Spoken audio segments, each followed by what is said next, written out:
Welcome to our Crypto News in 10, a daily podcast bringing you the latest news about crypto in under 10 minutes. It's Tuesday, March 3rd, and here's what's moving in crypto today. A fresh 9-figure Bitcoin buy from the world's largest corporate holder. A big expansion from Coinbase that blurs the line between stocks and tokens.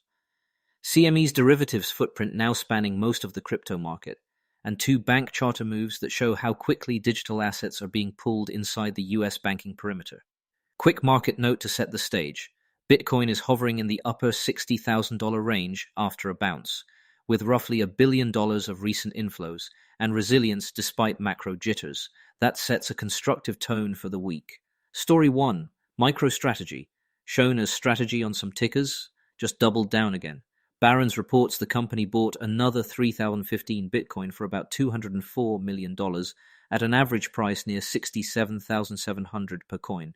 That lifts its holdings to roughly 737 Bitcoin, acquired at an average cost of about $75,985 per coin. The purchase was financed with proceeds from a $237 million at the market equity raise, continuing the playbook we've seen for years: sell stock, buy Bitcoin, repeat. Chairman Michael Saylor is staying the course through volatility. Critics point to leverage and mark-to-market swings, but the company's message is clear. They view Bitcoin as a long-duration treasury asset, and they're buying on weakness. Shares have been choppy year to date, but the conviction hasn't budged. Why it matters? In an environment where ETF flows are stop and go, a corporate balance sheet buyer stepping in with over $200 million sends a signal about institutional risk appetite. It also keeps the corporate Bitcoin standard narrative alive, warts and all, heading into the spring. Story 2. Coinbase is leaning into an everything exchange vision.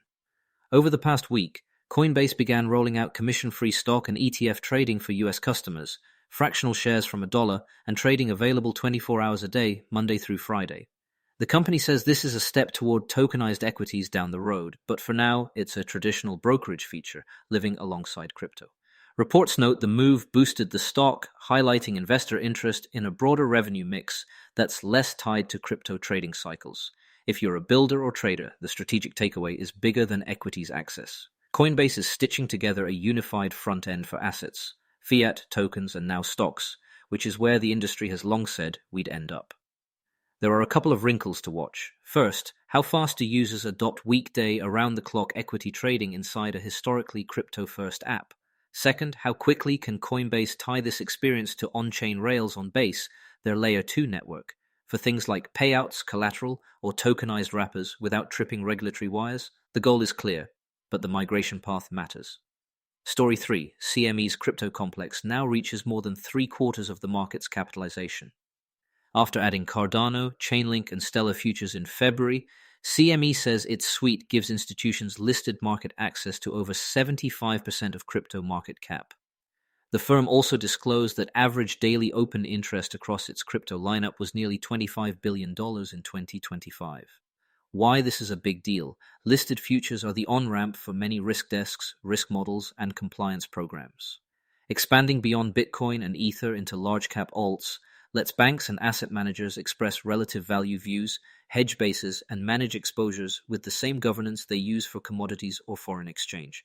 In short, the more of crypto that fits into the same boxes as oil, gold, and the euro, the easier it is for big money to participate. Before we continue, here's a message from our sponsors. Need elite developers fast? Elite Coders connects you with rigorously vetted senior engineers in 24 to 48 hours. Staff augmentation, dedicated teams, or full project delivery, we've got you covered. Visit elitecoders.co to get started today. All right, let's get back to it. Story 4. Crypto.com just notched an important U.S. regulatory milestone: conditional approval from the Office of the Comptroller of the Currency to form a national trust bank. In plain English, that's a step toward becoming a federally supervised, qualified custodian that can offer institutional-grade custody, staking services, and trade settlement under OCC oversight. Crypto.com says the entity would operate as Crypto.com National Trust Bank, subject to final conditions before opening. Existing state-level operations continue while it works through the OCC's conditions. One nuance to keep in mind: conditional means there's still a to-do list, capital, governance, and controls before final approval. But it's a strong signal that the charter pathway for crypto custody banks remains open. Story 5. Morgan Stanley is moving too. The firm filed for a National Trust Bank charter, Morgan Stanley Digital Trust, NA, with the OCC. The non-confidential parts of the plan describe custody for certain digital assets, support for client trading and transfers, and even fiduciary staking. If greenlit, this would anchor crypto services inside one of America's largest wealth platforms, making it much simpler for advisors and institutions to treat digital assets like any other bank-custodied exposure. It's also a competitive marker. If a marquee wirehouse is building its own stack, others won't want to be left behind. Stepping back, today's thread is unmistakable. Crypto is getting embedded where mainstream capital already lives. Derivatives venues like CME, broker platforms like Coinbase, and bank-supervised trust entities from fintechs and Wall Street incumbents. That doesn't erase market risk, but it does lower operational and compliance friction, often the deciding factor for institutional adoption. Quick recap. MicroStrategy added another 3015 Bitcoin, pushing its stash north of 720,000 coins. Coinbase opened its doors to weekday, around-the-clock stock and ETF trading alongside crypto. CME says its futures lineup now spans roughly 75% of crypto market cap. Crypto.com secured conditional OCC approval to form a national trust bank, and Morgan Stanley filed for an OCC trust charter focused on digital assets. We'll keep watching how fast these banking and brokerage rails connect to on-chain markets, because when they do, the next wave of adoption won't just be about price, it'll be about access. Thanks for listening, and see you tomorrow.